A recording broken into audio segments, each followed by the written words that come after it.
भन बाबालाई बेबी फेरि भनिदेऊ अनि उठ न पनि भन्नु न फेरि भन्न बाबा सुन्दै सुन्सिन्न भन्नु अनि उठेर के गर्ने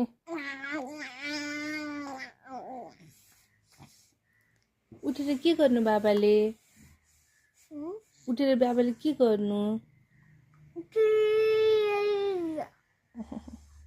ह्याप्पी न्यू इयर भन ह्याप्पी भन न बोल्दिनु मेरो mummy happy new year 2026 I love you गरिदियो सबै साथीहरूलाई आई लभ यू गरिदेऊ यसरी पनि गरिदेऊ आई लभ यू गरिदेऊ दुईटै हातले थ्याङ्क यू बाई बाई पनि गरेर बाई बाई गाइज भन